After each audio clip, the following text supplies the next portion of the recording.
You're listening to Short History Shorts audio, where history speaks louder than images. While Carthage is most often remembered for its military might, seafaring prowess, and tragic conflicts with Rome, its intellectual contributions remain an underappreciated chapter in ancient history. Despite the eventual destruction of Carthage and the Roman tendency to downplay or ignore Punic achievements, there is ample evidence that Carthaginian civilization fostered a rich tradition of knowledge, particularly in the fields of medicine, astronomy, and engineering. The roots of Carthaginian science and technical expertise lie in its Phoenician heritage.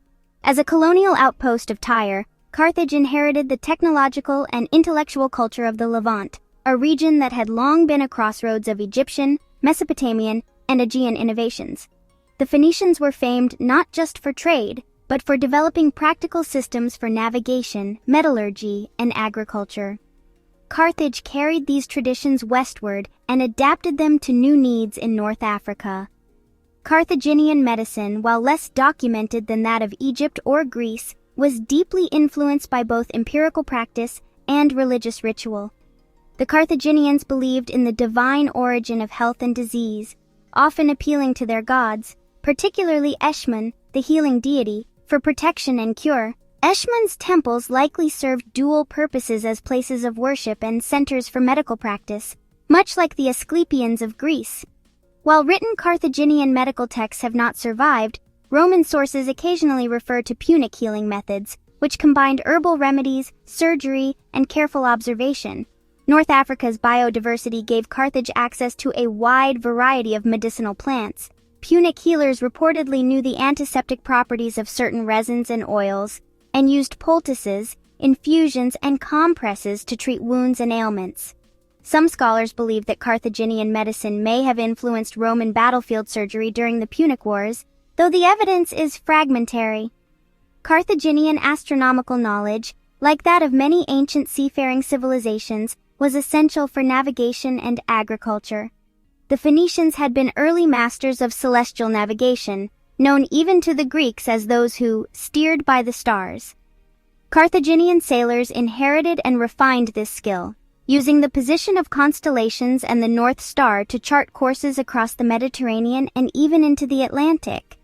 This astronomical expertise enabled voyages as far as Britain and possibly even West Africa. Carthaginian agriculture, as documented in the works of Mago, the most famous Punic agronomist, relied heavily on seasonal cycles and celestial observation. Though Mago's writings were lost, the Roman Republic valued them so highly that they commissioned a Latin translation after the fall of Carthage.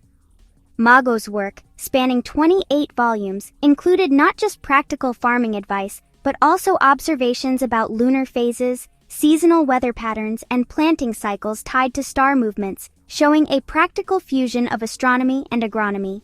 Carthaginian engineering was one of the most advanced in the Western Mediterranean. The city of Carthage itself was a marvel of planning and construction.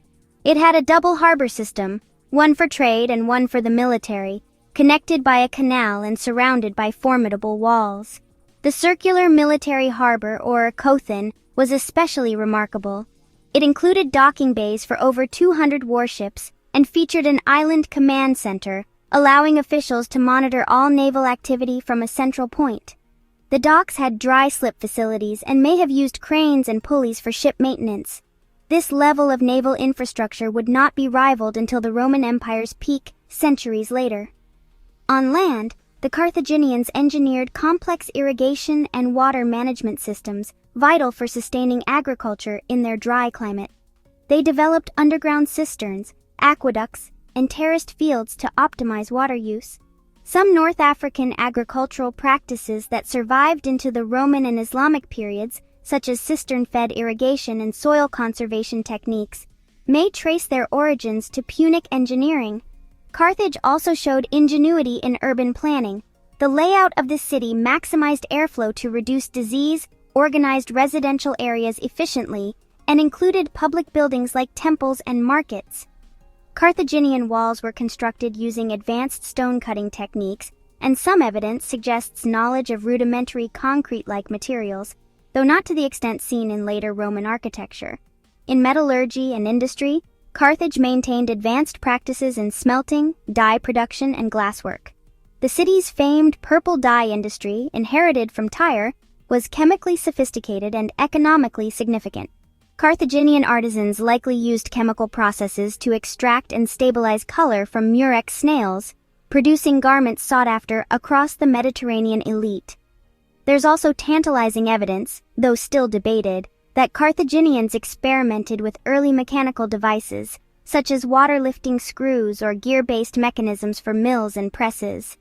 These would not have been unknown in the broader Hellenistic world, and given the Phoenician love of practical innovation, it's plausible that Carthage adopted or developed similar devices. The tragic burning of Carthage in 146 BC by Rome destroyed most physical evidence of these intellectual and technological traditions.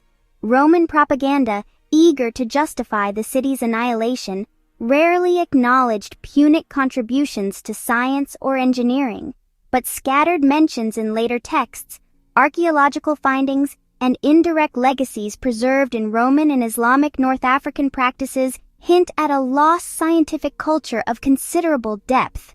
In this light, Carthage was not merely a rival to Rome in battle, but also a sophisticated center of knowledge that drew from multiple traditions and left a subtle but enduring legacy in the ancient world. Its blend of empirical practice, celestial observation, and architectural ingenuity places it among the forgotten intellectual powerhouses